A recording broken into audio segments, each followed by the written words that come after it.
जय हिंद दोस्तों। सियासत में इन दिनों टिकट बंटवारे का मौसम चल रहा है।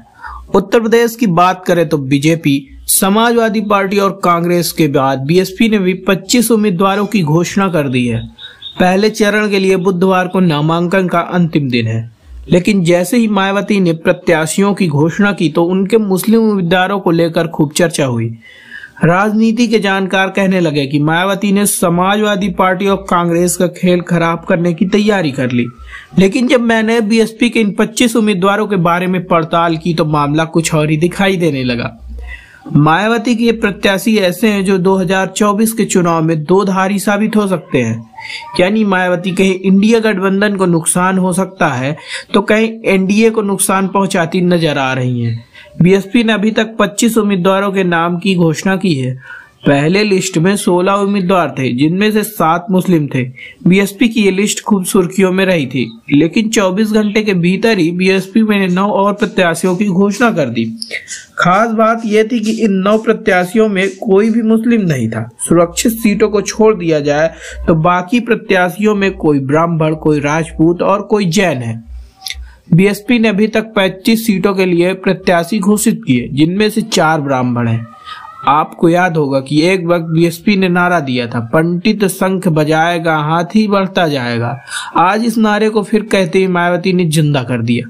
मथुरा से मायावती ने कमलकांत उपान्यु को टिकट दिया तो ब्राह्मण समाज से आते हैं। समाज के बीच इनकी मजबूत पकड़ मानी जाती, जबकि इस सीट से कांग्रेस चुनाव लड़ रही है।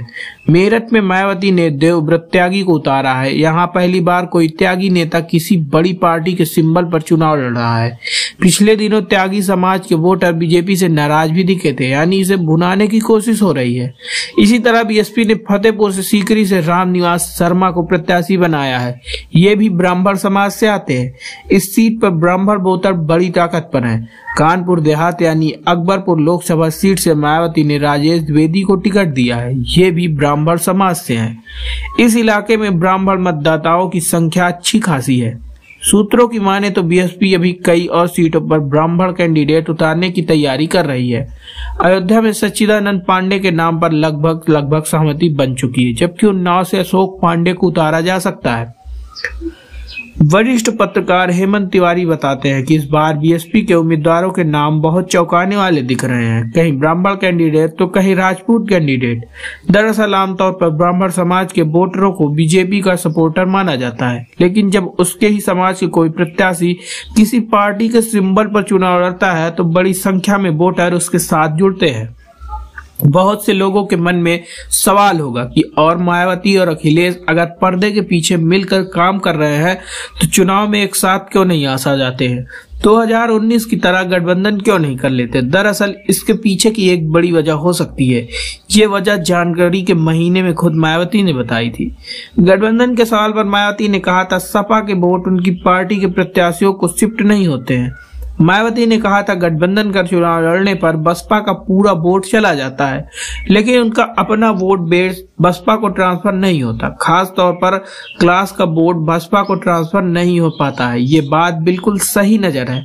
2019 लोकसभा के चुनाव में सपा और बीएसपी के नतीजे उस हिसाब से नहीं आए थे जिसका उन्होंने अनुमान लगाया था। यही वजह है कि दोनों पार्टियां अब गठबंधन से बच रही है। हालांकि दोनों नेताओं एक दूसरे पर टिप्पणी न करना ये भी बताता है कि इस बार चुनाव अलग तरीके से लड़ा जा रहा है। बीते दिनों अखिलेश यादव ने कहा था, समाजवादियों ने हमेशा बसपा प्रमुख को सम्मान देने का काम किया है। अखिलेश ने कहा कि हमने ये भी संकल्प लिया है कि देश की प्रधानमंत्री उस वर्ग से हो जिसने हजारों साल समाज की तमाम बुराइयों का सामना किया हो। सपा ने तो उन्हें प्रधानमंत्री बनने का सपना दिखा रही थी।